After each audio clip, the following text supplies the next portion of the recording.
সূরা আয-ঝুমার। বিসমিল্লাহির রহমানির রহিম। রহমান রহিম আল্লাহ তাআলার নামে। এ মহাগ্রন্থ আল কোরআন পরাক্রমশালী প্রজ্ঞাময় আল্লাহ তাআলার পক্ষ থেকেই এর অবতরণ। আমি কিতাব তোমার কাছে যথার্থভাবে নাযিল করেছি, অতএব নিষ্ঠাবান হয়ে তুমি আল্লাহ তাআলার ইবাদত করো। জেনে রেখো, একনিষ্ঠ ইবাদত আল্লাহ তাআলার জন্যই নিবেদিত হওয়া উচিত।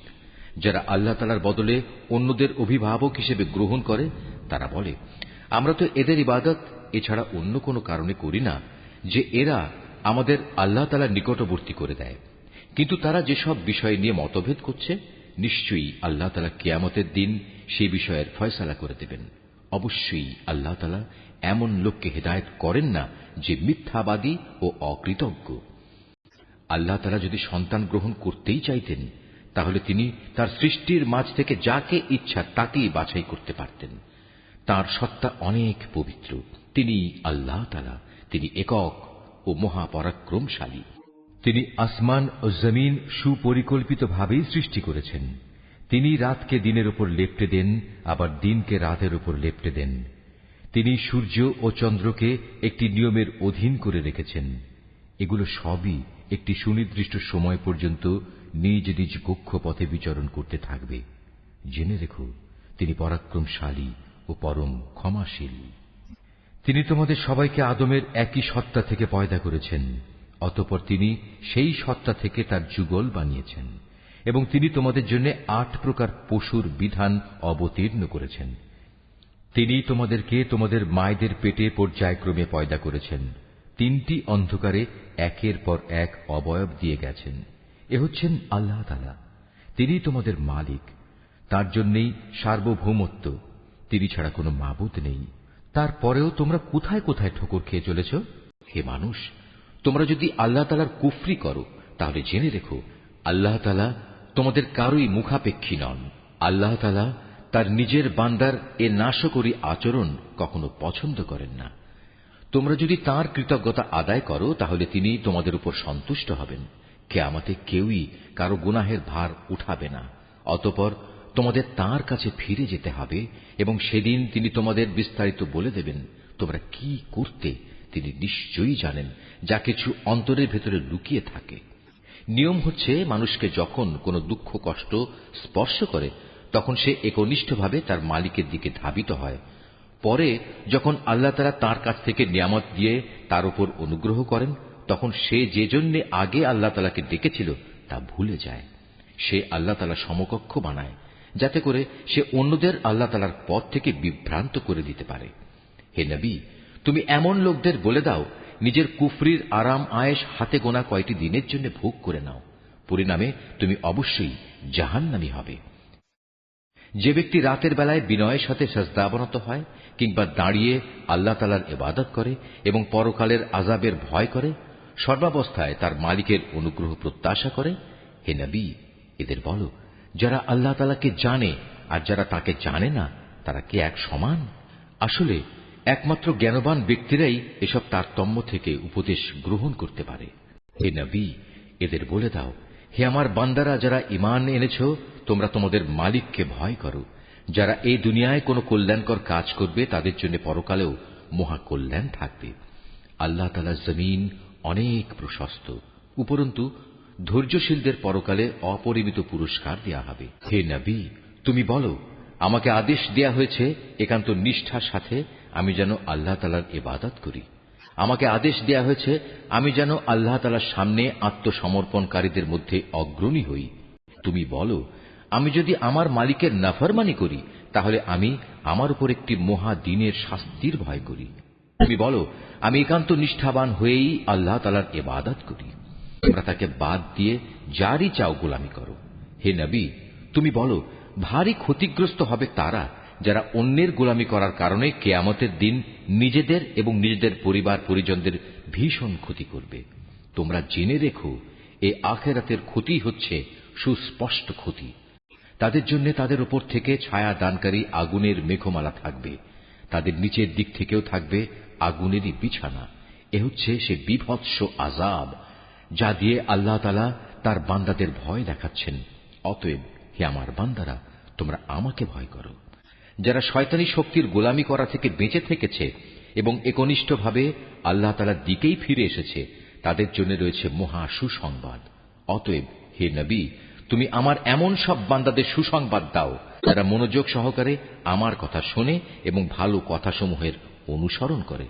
এরাই হচ্ছে সেসব সৌভাগ্যবান লোক যাদের আল্লাহ তাআলা সৎ পথে পরিচালিত করেন। আর সত্যিকার অর্থে এরাই হচ্ছে বোধ শক্তি সম্পন্ন মানুষ। যে ব্যক্তির উপর আল্লাহ তাআলার আযাবের হুকুম অবধারিত হয়ে গেছে, তাকে কে বাঁচাবে? তুমি কি তাকে বাঁচাতে পারবে যে জাহান্নামে চলে গেছে? তবে যারা তাদের মালিককে ভয় করে, তাদের জন্য বেহেশতে প্রাসাদের উপর প্রাসাদ বানানো থাকবে, যার পাদদেশে ঝর্ণাধারা প্রবাহিত থাকবে। এটা হচ্ছে আল্লাহ তাআলার ওয়াদা, আর আল্লাহ তাআলা কখনো তার ওয়াদা বরখেলাফ করেন না। হে মানুষ, তুমি কি কখনো এটা পর্যবেক্ষণ করনি যে আল্লাহ তাআলা আসমান থেকে পানি বর্ষণ করেন, অতঃপর তিনি তা জমিনের প্রস্রবণগুলোতে প্রবেশ করান, পরে তিনি আবার তা দিয়ে জমিন থেকে রং বেরঙের ফসল বের করে আনেন। কিছুদিন পরে তা আবার শুকিয়েও যায়, ফলে তোমরা তাকে পীত বর্ণের ফসল হিসেবে দেখতে পাও। অতঃপর তিনি তাকে আবার খড় কুটায় পরিণত করেন। অবশ্যই এতে এই নিয়মের মধ্যে জ্ঞানবানদের জন্য বড় রকমের উপদেশ রয়েছে। অতঃপর তুমি বলো, হে নবী, যার অন্তরকে আল্লাহ তাআলা ইসলামের জন্য উন্মুক্ত করে দিয়েছেন, সে ব্যক্তি তার প্রতিপালকের পক্ষ থেকে পাওয়া একটি হেদায়েতের নূরের উপর রয়েছে। দুর্ভোগ হচ্ছে সেসব লোকের জন্য যাদের অন্তর আল্লাহ তাআলার স্মরণ থেকে কঠোর হয়ে গেছে। মূলত এরাই সুস্পষ্ট গুমরাহিতে নিমজ্জিত রয়েছে। আল্লাহ তাআলা সর্বোৎকৃষ্ট বাণী নাজিল করেছেন, তা এমন উৎকৃষ্ট কিতাব যার প্রতিটি বাণী পরস্পরের সাথে সামঞ্জস্যশীল, অভিন্ন, যেখানে আল্লাহর ওয়াদাগুলো বারবার পেশ করা হয়েছে। যারা তাদের মালিককে ভয় করে, এ কিতাব শোনার ফলে তাদের চামড়া ও শরীর কেঁপে ওঠে, অতঃপর তাদের দেহ ও মন বিগলিত হয়ে আল্লাহ তাআলার স্মরণে ঝুঁকে পড়ে। এ কিতাব হচ্ছে আল্লাহ তাআলার হেদায়েত। এর দ্বারা তিনি যাকে চান তাকে সঠিক পথ দেখান। আল্লাহ তাআলা যাকে গোমরাহ করেন তার আসলেই কোনো পথ প্রদর্শক নেই। যে ব্যক্তি কিয়ামতের দিন তার মুখের দ্বারা কঠিন শাস্তি ঠেকাতে চাইবে, সে কি তার মতো হবে যাকে সে শাস্তি থেকে নিরাপদ রাখা হয়েছে? সেদিন জালেমদের বলা হবে, তোমরা দুনিয়ায় যা কামাই করেছিলে আজ তারই মজা ভোগ করো। তাদের আগের লোকেরাও নবীদের উপর মিথ্যা আরোপ করেছে, আর এমন দিক থেকে আল্লাহ তাআলার আযাব তাদের উপর এসে তাদের গ্রাস করল যে তারা টেরই পায়নি। অতঃপর আল্লাহ তাআলা তাদের দুনিয়ার জীবনে অপমানিত করলেন, তাদের জন্য আখিরাতের আযাব হবে আরো গুরুতর। কত ভালো হতো যদি তারা কথাটা জানত। আমি কোরআনে মানুষদের বোঝানোর জন্য ছোট বড় সব ধরনের উদাহরণই পেশ করেছি, যাতে করে তারা উপদেশ গ্রহণ করতে পারে। এ কোরআন আমি বিশুদ্ধ আরবি ভাষায় নাজিল করেছি। এতে কোনো জটিলতা নেই। এর উদ্দেশ্য যেন তারা আল্লাহ তাআলার নাফরমানি থেকে বাঁচতে পারে। আল্লাহ তাআলা তোমাদের বোঝার জন্য একটি উদাহরণ উপস্থাপন করেছেন। উদাহরণটি হচ্ছে দুজন মানুষের। এদের একজন মানুষ হচ্ছে গোলাম, যার বেশ কজন মালিক রয়েছে, যারা আবার পরস্পর বিরোধী, প্রত্যেকেই গোলামটিকে নিজের দিকে টানতে চাচ্ছে। আর এক ব্যক্তি যে কেবল একজনেরই গোলাম। তুমি বলো, হে নবী, এ দুজন গোলাম কি এক সমান হবে? না, কখনো নয়। সমস্ত প্রশংসা আল্লাহ তাআলার, কিন্তু তাদের অধিকাংশ লোকই জানে না। অবশ্যই একদিন তুমি মারা যাবে, তারাও নিঃসন্দেহে একদিন মৃত্যু মুখে পতিত হবে। অতঃপর নিজেদের কাজের জন্য একে অপরকে দায়ী করে তোমরা কিয়ামতের দিন তোমাদের মালিকের সামনে বাক বিতণ্ডা করতে থাকবে। সে ব্যক্তির চাইতে বড় জালেম আর কে হতে পারে যে আল্লাহ তাআলার উপর মিথ্যা আরোপ করে এবং একবার তার কাছে সত্য দিন এসে যাওয়ার পরেও যে ব্যক্তি তা মিথ্যা প্রতিপন্ন করে। এমন সব কাফেরদের ঠিকানা কি জাহান্নামে হওয়া উচিত নয়? অপরদিকে যে ব্যক্তি স্বয়ং এ সত্য দিন নিয়ে এসেছে এবং যে ব্যক্তি এ সত্যকে সত্য বলে মেনে নিয়েছে, ওদের আযাব থেকে বাঁচিয়ে দেয়া হবে। তাদের জন্য তাদের মালিকের কাছে সেসব কিছুই থাকবে যা তারা পেতে চাইবে। মূলত এটা হচ্ছে সৎ কর্মশীল লোকদের পুরস্কার, কেননা এরা যা কিছু মন্দ কাজ করেছিল আল্লাহ তাআলা তা মিটিয়ে দেবেন এবং তাদের ভালো কাজসমূহের জন্য তিনি তাদের উত্তম পুরস্কার দেবেন। আল্লাহ তাআলা কি তার বান্দা মুহাম্মাদের হেফাজতের জন্য যথেষ্ট নন? হে নবী, এরা তোমাকে আল্লাহ তাআলার পরিবর্তে অন্যদের ভয় দেখায়, আল্লাহ তাআলা যাকে বিভ্রান্ত করেন তার আসলে কোনই পথপ্রদর্শক নেই। আবার যাকে আল্লাহ তাআলা স্বয়ং পথ প্রদর্শন করেন তাকে কেউই পথভ্রষ্ট করতে পারে না। আল্লাহ তাআলা কি পরাক্রমশালী ও কঠোর প্রতিশোধ গ্রহণকারী সত্তা নন? হে নবী, যদি তুমি এদের কাছে জিজ্ঞেস করো আকাশমালা ও জমিন কে সৃষ্টি করেছে, সাথে সাথেই ওরা বলবে আল্লাহ তাআলাই এসব সৃষ্টি করেছেন। এবার তাদের তুমি বলো, তোমরা কখনো ভেবে দেখেছ কি, যদি আল্লাহ তাআলা আমাকে কোনো কষ্ট পৌঁছাতে চান, তাহলে তিনি ছাড়া যাদের তোমরা ডাকো তারা কি সে কষ্ট দূর করতে পারবে? কিংবা তিনি যদি আমার উপর তার অনুগ্রহ করতে চান, তাহলে এরা তার সে অনুগ্রহ কি রোধ করতে পারবে? হে নবী, তুমি বলো, আমার জন্য আল্লাহ তাআলাই যথেষ্ট। যারা নির্ভর করতে চায় তাদের তো তার উপরেই নির্ভর করা উচিত। হে নবী, এদের তুমি বলো, হে আমার জাতি, তোমরা তোমাদের জায়গায় কাজ করে যাও, আমিও আমার জায়গায় কাজ করে যাচ্ছি। শীঘ্রই তোমরা জানতে পারবে কার উপর দুনিয়ায় অপমানকর আযাব আসবে এবং আখিরাতেই বা কার উপর স্থায়ী আযাব নাজিল হবে। হে নবী, আমি মানুষের জন্য তোমার উপর সত্য দ্বীন সহ এ কিতাব নাজিল করেছি। অতঃপর যে কেউ হেদায়েত পেতে চাইবে সেটা করবে একান্ত তার নিজের জন্যই, আর যে ব্যক্তি গোমরাহ হয়ে যায় তার উপর এ গোমরাহির ফল তার নিজের উপরই বর্তাবে। আর তুমি তো তাদের উপর কোন তত্ত্বাবধায়ক নাও। আল্লাহ তাআলা মানুষদের মৃত্যুর সময় তার প্রাণ বায়ু বের করে নেন, আর যারা ঘুমের সময় মরেনি তিনি তখন তাদেরও রূহ বের করেন। অতঃপর যার উপর তিনি মৃত্যু অবধারিত করেন তার প্রাণ তিনি ছেড়ে না দিয়ে রেখে দেন এবং বাকি রূহদের একটি সুনির্দিষ্ট সময়ের জন্য ছেড়ে দেন।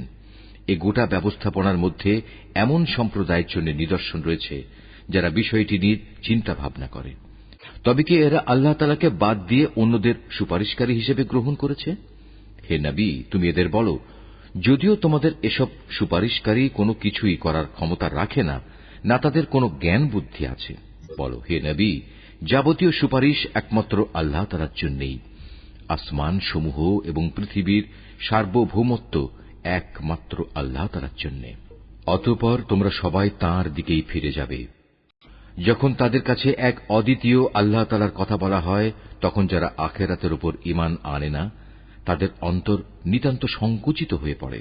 অপরদিকে যখন আল্লাহ তাআলার বদলে অন্য দেবতাগুলোর আলোচনা করা হয় তখন তারা আনন্দে উল্লসিত হয়। হে নবী, তুমি বলো, হে আল্লাহ, হে আসমান জমিনের স্রষ্টা, হে দৃশ্যমান ও অদৃশ্যমান সব কিছুর পরিজ্ঞাতা, তুমি তোমার বান্দাদের মাঝে সেসব বিষয়ের ফয়সালা করে দাও যে ব্যাপারে তারা মতবিরোধ করছে। যদি এ জালেমদের কাছে সেসব সম্পদ মজুদ থাকে যা এ পৃথিবীর মাঝে ছড়িয়ে আছে, তার সাথে সমপরিমাণ সম্পদ আরও যদি তার কাছে থাকে, কিয়ামতের দিন আযাবের অনিষ্ট থেকে মুক্তি পেতে তারা সব কিছু বিনা দ্বিধায় দিয়ে দিতে চাইবে। সে সময় আল্লাহ তাআলার কাছ থেকে সে আযাব এসে উপস্থিত হবে যার কল্পনাও তারা করতে পারেনি। এরা যেভাবে আমল করতে থাকবে আস্তে আস্তে সেভাবে তার মন্দ ফলও প্রকাশ পেতে থাকবে। যে আযাবের প্রতি এরা হাসি বিদ্রুপ করত তা তাদের আমলের মতোই তাদের পরিবেষ্টন করে ফেলবে।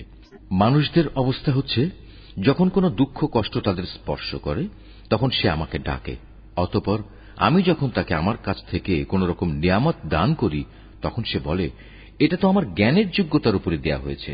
না, আসলে তা নয়, বরং এটা হচ্ছে পরীক্ষা। কিন্তু তাদের অধিকাংশ লোকই জানে না। এদের আগের লোকেরাও অবশ্য এ ধরনের কথাবার্তা বলত, কিন্তু তারা যা কিছু অর্জন করেছে তা তাদের কোনোই কাজে আসেনি। যা কিছু তারা কামাই করেছে তার মন্দ পরিণাম তাদের সামনে আসবেই। এদের মধ্যে যারা জুলুম করে তারাও একদিন তাদের কর্মের মন্দ ফল ভোগ করবে। এরা কখনো আমাকে অক্ষম করে দিতে পারবে না। এরা কি জানে না আল্লাহ তাআলা যাকে চান তার রিজিক বাড়িয়ে দেন এবং যার জন্য চান তার জন্য তা সংকুচিত করে দেন। অবশ্যই এর মাঝে ঈমানদার লোকদের জন্য অনেক নিদর্শন রয়েছে। হে নবী, তুমি তাদের বলো, হে আমার বান্দারা, তোমরা যারা নিজেদের প্রতি জুলুম করেছ তারা আল্লাহ তাআলার রহমত থেকে কখনো নিরাশ হয়ো না। অবশ্যই আল্লাহ তাআলা মানুষের সমুদয় পাপ ক্ষমা করে দেবেন। তিনি ক্ষমাশীল ও পরম দয়ালু। অতএব তোমরা তোমাদের মালিকের দিকে ফিরে এসো এবং তার কাছেই পূর্ণ আত্মসমর্পণ করো তোমাদের উপর আল্লাহ তাআলার আযাব আসার আগেই। কেননা একবার আযাব এসে গেলে অতঃপর তোমাদের আর কোন রকম সাহায্য করা হবে না। তোমাদের অজান্তে তোমাদের উপর অতর্কিতভাবে কোন রকম আযাব নাজিল হবার আগেই তোমাদের কাছে তোমাদের মালিক যে উৎকৃষ্ট গ্রন্থ নাজিল করেছেন তোমরা তার অনুসরণ করো। অতঃপর এমন যেন না হয় কেউ একদিন বলবে, হায় আফসোস, আল্লাহ তাআলার প্রতি আমার কর্তব্য পালনে আমি দারুণ শৈথিল্য প্রদর্শন করেছি। আমি তো মূলত ছিলাম ঠাট্টা বিদ্রূপকারীদেরই একজন। কিংবা একথা কেউ যেন না বলে, যদি আল্লাহ তাআলা আমাকে হেদায়েত দান করতেন তাহলে আমি অবশ্যই পরহেজগারদের দলে শামিল হয়ে যেতাম। অথবা আযাব সামনে দেখে কেউ বলবে, আহা, যদি আমার আবার দুনিয়ায় পাঠিয়ে দেয়া নসিবে থাকত তাহলে আমি নেক বান্দাদের দলে শামিল হয়ে যেতাম। আল্লাহ তাআলা বলবেন, হ্যাঁ, আমার আয়াতসমূহ অবশ্যই তোমার কাছে এসে পৌঁছেছিল, কিন্তু তুমি সেগুলোকে মিথ্যা বলেছিলে, তুমি অহংকার করেছিলে, তুমি ছিলে অস্বীকারীদেরই একজন। কিয়ামতের দিন তুমি দেখবে যারা আল্লাহ তাআলার উপর মিথ্যা আরোপ করে তাদের মুখগুলো সব কদাকার বিশ্রী হয়ে গেছে। তুমি কি মনে করো জাহান্নাম এরকম ঔদ্ধত্য পোষণকারীদের ঠিকানা হওয়া উচিত নয়?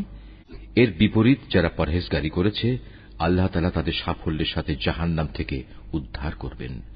অকল্যাণ কখনো তাদের স্পর্শ করবে না, না তারা কখনো কোনো ব্যাপারে উদ্বিগ্ন হবে। আল্লাহ তাআলাই হচ্ছেন সব কিছুর একক স্রষ্টা, তিনিই হচ্ছেন সব কিছুর উপর নিগাহবান। আসমান সমূহ ও জমিনের মূল চাবিকাঠি তো তাঁরই কাছে। যারা এখন আল্লাহ তাআলার আয়াতসমূহ অস্বীকার করে চলেছে পরিশেষে তারাই হবে ক্ষতিগ্রস্ত। হে নবী, তুমি এদের বলো, হে মূর্খ ব্যক্তিরা, তোমরা কি এর পরেও আমাকে আল্লাহ তাআলা ছাড়া অন্য কারো গোলামি বরণ করে নিতে বলছো? অথচ হে নবী, তোমার কাছে এবং সেসব নবীদের কাছেও যারা তোমার আগে অতিবাহিত হয়ে গেছে এ মর্মে ওহী পাঠানো হয়েছে, যদি তুমি আল্লাহ তাআলার সাথে অন্যদের শরীক করো তাহলে অবশ্যই তোমার সব আমল নিষ্ফল হয়ে যাবে এবং তুমি মারাত্মক ক্ষতিগ্রস্তদের দলে শামিল হবে। অতএব তুমি একান্তভাবে আল্লাহ তাআলারই ইবাদত করো এবং শুকরগুজার বান্দাদের মধ্যে শামিল হয়ে যাও। আসলে এ মূর্খ লোকগুলো আল্লাহ তাআলার সেভাবে মূল্যায়নই করেনি যেভাবে তার মূল্যায়ন করা উচিত ছিল। কিয়ামতের দিন গোটা পৃথিবী থাকবে তাঁর হাতের মুঠোয় এবং আসমানগুলো একে একে ভাঁজ করা অবস্থায় তার ডান হাতে থাকবে। পবিত্র ও মহান তিনি। ওরা তাঁর সাথে যা কিছু শিরক করে তার থেকে তিনি অনেক ঊর্ধ্বে।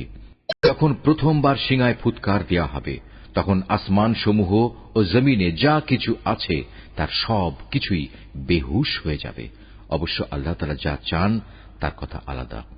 অতঃপর আবার সিঙায় ফুৎকার দেওয়া হবে, তখন তারা সবাই দণ্ডায়মান হয়ে সে বীভৎস দৃশ্য দেখতে থাকবে। যে সময় জমিন তার মালিকের নূরের ঝলকে উদ্ভাসিত হয়ে উঠবে।